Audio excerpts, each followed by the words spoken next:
Saludos sinceros, hermanos y amigos. Estudiemos juntos el precioso pasaje de la Escritura que sigue. Comencemos juntos de una vez. En estos días en el Perú está concluyendo lo que es el periodo de cuarentena que se ha establecido por la pandemia del 2020 y este final del periodo involucra diferentes realidades. Por un lado, gente que ha podido salir airosa de esta situación, no solo por el tema de la salud, sino que también han podido de repente por el rubro de sus negocios salir bien. Por otro lado, hay un grupo opuesto, hay gente que está saliendo muy mal de la pandemia, tanto porque hay problemas de corte emocional, de corte psicológico, como también problemas de tipo económico, porque se han tenido que enfrentar a la reducción de salarios, a la pérdida de empleos, al cierre de sus propios negocios, a deudas, préstamos, el embalse de recibos por servicios que ahora se avecinan, más las alzas inclusive del grueso de los servicios que se reciben, porque las tarifas inclusive están aumentando, contrario a lo que se esperaría.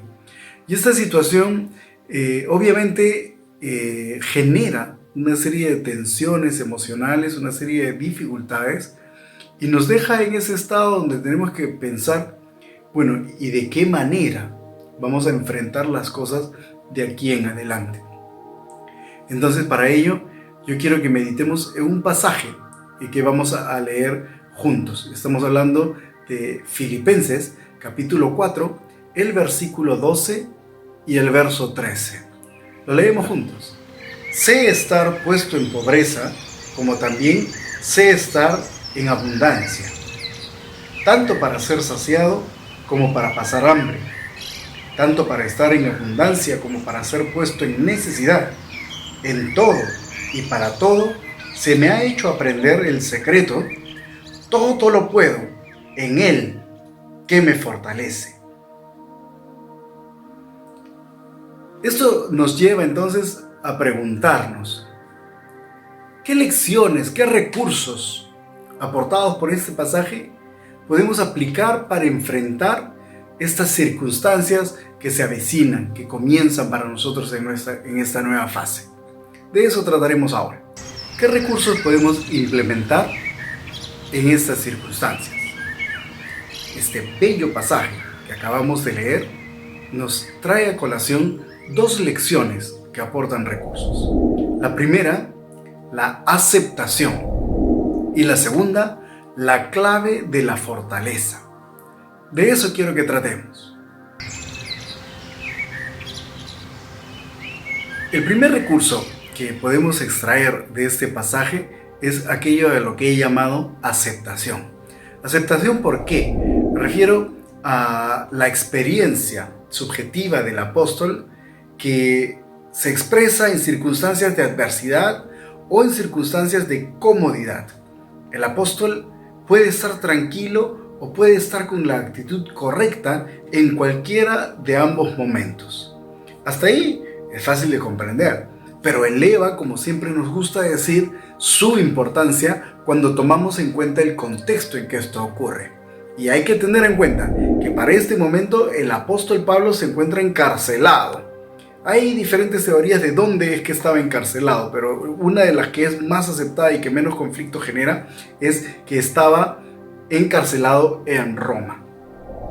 Estaba encarcelado y estamos hablando de aceptación de una persona que está atravesando una circunstancia bastante compleja, una prisión, siendo él inocente y una persona noble. En esas circunstancias le llega un óbolo, una ofrenda que habían colectado los hermanos de la iglesia de Filipos y se la habían hecho llegar. Y entonces el apóstol obviamente se alegra con este apoyo, teniendo en cuenta todavía que una persona encarcelada en el mundo antiguo dependía particularmente de las atenciones de familiares y cercanos para poder subsistir. En realidad, estar prisionero implicaba mucha privación. Y en esas circunstancias complejas, resulta que aparece esta carta de Filipenses, que es la que nos escribe el apóstol Pablo. Una peculiaridad que varios escritores hacen notar, que comentan obviamente estos análisis, es que la carta repite aproximadamente en 16 oportunidades el tema de la alegría, del regocijarse, del gozo. Es una carta bastante corta y sin embargo, a pesar de ello, una y otra vez se puede observar que el tema de la alegría, el tema del regocijo está presente. ¿Y quién lo escribe? Lo escribe una persona que está atravesando privaciones, que está atravesando estrecheces, está atravesando dificultades y nos da una lección tremenda de aceptación. La segunda lección que podemos extraer de este pasaje es la clave para poder tener aceptación, la clave de la fortaleza que nos hace expresar aceptación. Y para esto nuevamente recurrimos al pasaje. El pasaje dice: en todo y para todo estoy enseñado. Así podemos verlo en revisiones como la Reina Valera del 60, por ejemplo. Sin embargo, cuando nosotros recurrimos al griego, que es el idioma en que fue escrita la carta de Filipenses, para este enseñado, el apóstol Pablo utiliza un verbo en particular. Y el verbo es mueo. Para otros, nieo. Y este verbo, en realidad, puede ser traducido también como ser iniciado. Algunos llegan más allá y ser iniciados en el secreto. Esto quizá a nosotros no nos dice mucho, pero al tomar en cuenta el contexto, inmediatamente nos arroja luz. Y para ello hay que tener en cuenta que en tiempo de Pablo se había difundido mucho lo que eran las religiones mistéricas, religiones de misterio. ¿Y en qué consistían estas religiones de misterio? Habían varios cultos de misterio y algunos de ellos, por ejemplo, impactaban mucho entre la milicia romana, etc. Y consistía básicamente en que a un grupo de personas en particular se les permitía en cultos secretos obtener un determinado conocimiento si atravesaban un determinado ritual. Y entonces, en estas religiones de misterio, lo que se pretendía era que los iniciados pudieran tener acceso a un conocimiento especial, particular, que obviamente les garantizaba, podía ser, por ejemplo, que eran una nueva criatura a partir de ahí, que alcanzaban cierta libertad, ¿cierto? Así que esta era una de las perspectivas. Y Pablo utiliza justamente ese término, que es el término mueo o mieo, y este término da la idea entonces de que alguien es iniciado en un culto mistérico y alcanza el conocimiento. Pablo obviamente no está pensando en una religión de misterio, él no participa de una religión de misterio propiamente dicha, pero utiliza términos que la gente va a poder relacionar de manera rápida. Está más o menos diciendo que él ha llegado a alcanzar cierto secreto, cierta clave. Está jugando con los términos. Estamos hablando ahora entonces de la aceptación del apóstol Pablo a las circunstancias. Y luego dice la clave de esto, el misterio de esto. Está jugando con los términos y es muy divertido, muy inteligente en ese sentido. Por otra parte, hay también que tener en cuenta los pensamientos filosóficos de la época. Y en este caso encontramos también la filosofía estoica. La filosofía estoica apuntaba al hecho de que uno pudiera controlar todos los deseos y afectos, a llegar a algo a lo que le llamaban autarquía. Esta autarquía consistía entonces en estar separados de los afectos, hasta el punto de no ser impactados emocionalmente si moría inclusive un ser querido, un familiar, un estado de apatía, de autarquía en este caso. Y estas son las corrientes de pensamiento de la época. Estoy mencionando dos corrientes de pensamiento entonces. Por un lado, esto de las religiones de misterio, y por otro lado, estas filosofías que también hablaban de la privación. Y coincide entonces que el apóstol Pablo, jugando un poco con estos términos de los cuales he expresado uno con más detalle, está dando a entender que él ha alcanzado una experiencia o un conocimiento en particular que es la clave para poder enfrentar la adversidad y poder expresar aceptación tanto en el tiempo de bonanza como en el tiempo de adversidad. Hay una clave, hay un misterio con el cual logra hacerlo. ¿De dónde saca su fortaleza? Y el misterio de todo es que su fuerza para poder enfrentar estas adversidades viene de Cristo mismo. Es bella lección, ¿verdad? Aprendemos entonces del pasaje estudiado dos lecciones. Por un lado, esa aceptación por la que podemos enfrentar las cosas, pero por otro lado, para poder tener esa aceptación, no se trata de una fuerza de voluntad particular o algo que tenga que ver con mi propio ego, sino que en realidad la verdadera fortaleza proviene del mismo Jesucristo.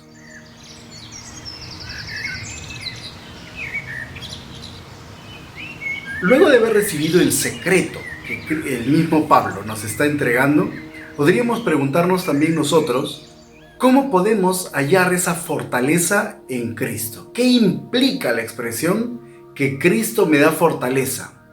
Y si es así, ¿cómo la consigo? Entonces hay que explicarlo un poco más. Y para ello vamos a tomar en cuenta los siguientes aspectos. 1. Se halla fortaleza en Cristo cuando tenemos una genuina relación con Él, cuando obedecemos sus enseñanzas, cuando confiamos en su cuidado y su poder, cuando enfrentamos las cosas con el enfoque correcto, y el enfoque correcto es el servicio a Él. Estas 4 cosas que hemos mencionado son de extrema importancia. ¿Qué es hallar fortaleza en Cristo? En primer lugar, nos hallamos fuertes en Cristo si es que nosotros tenemos una fuerte relación con Jesús, que supone la oración, supone el amor en Él. Y obviamente deriva en aspectos como el poder confiar que Jesús es poderoso, que Él nos asiste. Entonces no es la fuerza como que viene algo mágico y nos toma y nos impulsa. Sabemos que el Espíritu de Dios nos puede ayudar de esta manera.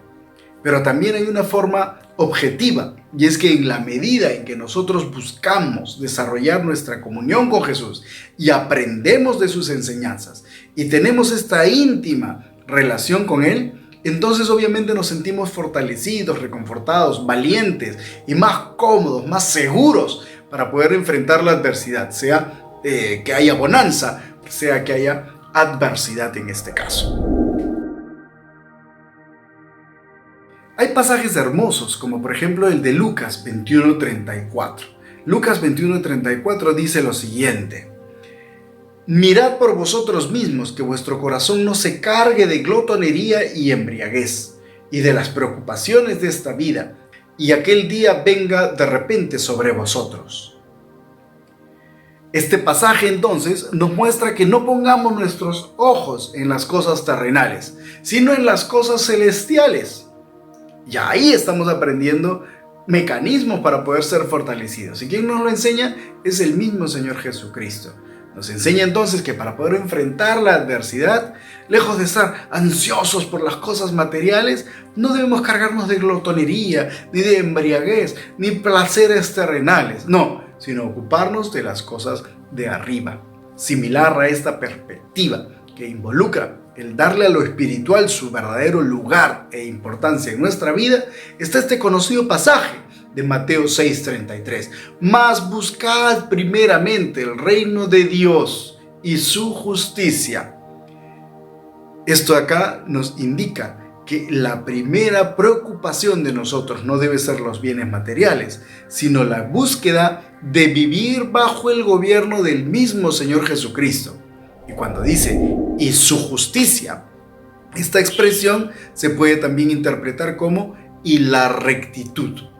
Es decir, que lo que debemos buscar es estar adecuadamente bajo el gobierno de Cristo, pero también aprender a caminar de acuerdo a los parámetros morales, éticos, la justicia o rectitud que este reino nos requiere. Si ha pensado en estas cosas, entonces comprenderá que la mirada del creyente es distinta. Por eso, cuando nos enfrentamos a la adversidad o nos enfrentamos a la bonanza, la enfrentamos con una perspectiva que viene de Cristo mismo, de su enseñanza, de la ayuda que su Espíritu Santo nos provee. Ahí está el secreto. Ese era el secreto de Pablo. Y él lo presenta como este misterio, ¿verdad? Hermoso y alentador también. Tenemos este recurso a la mano. Hagamos entonces un resumen de lo práctico. Es decir, miremos en síntesis las cosas que podemos llevar a la práctica, a nuestra vida, extraídas desde esta enseñanza. En primer lugar, la fortaleza entonces para poder aceptar las circunstancias procede de nuestra comunión con Cristo. Esto supone que le demos prioridad a lo espiritual antes que las cosas terrenales. Implica también que tenemos que aprender a distinguir lo esencial de lo secundario. Por otro lado, tenemos que aprender a diferenciar entre lo que es necesario y lo que es deseado, que es muy diferente. Una cosa es lo que es realmente indispensable y otra cosa es lo que yo quisiera que podría no serlo. Esto también supone que debemos aprender a optimizar nuestros recursos. Las cosas que tenemos deben ser utilizadas con eficacia, con eficiencia. Y aprendemos también del apóstol Pablo a tener una mirada optimista de la vida. El apóstol Pablo no está enfocado en el presente, está enfocado en el más allá.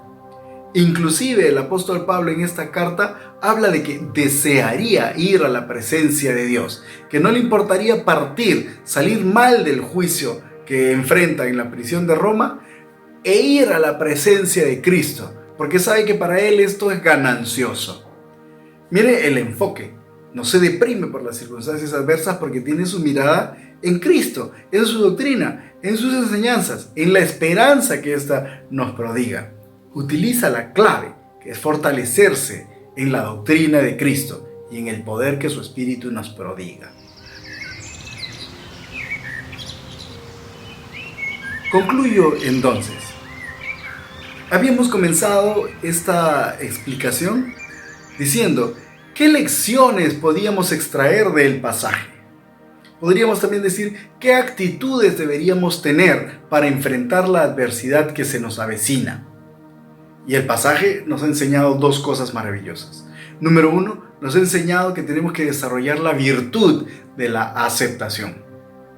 Pero en segundo lugar, nos ha dicho que esto no es una virtud meramente humana, sino que en realidad la fortaleza para poder llevarla a la práctica procede de Cristo mismo. Habiendo dicho estas cosas, me gustaría entonces que oremos al Señor. Vamos a rogarle al Señor que nos dé fortaleza para poder enfrentar las circunstancias post-pandémicas, post-cuarentena. Vamos a pedirle al Señor que nos ayude a encontrar en Cristo la fortaleza necesaria para poder continuar mirando del modo correcto las cosas. Oramos. Señor Jesús, te damos gracias por esta palabra hermosa que hemos estudiado y porque aprendemos del ejemplo de Pablo a tener aceptación, a mirar la vida con optimismo y aprender a estar satisfechos con tiempos de adversidad o tiempos de bonanza inclusive. Señor, te rogamos en el nombre de Jesús que nos des entonces la misma fortaleza que Él podía encontrar en ti, que nos ayudes con el aprendizaje de tu palabra, que nos ayudes con el auxilio de tu Espíritu Santo, que nos des una mirada que sea más espiritual de las cosas y menos enfocada en lo terrenal. Ayúdanos a servirte como verdaderos discípulos y ciudadanos de tu reino. En el nombre de Jesús hemos orado. Amén. Si consideras que estos temas fortalecen tu vida de fe, entonces apoya esta labor misionera. Suscríbete a nuestro canal, dale clic a la campanita, compártelos también con tus amistades. De esa manera, esta palabra puede llegar hasta los rincones de la tierra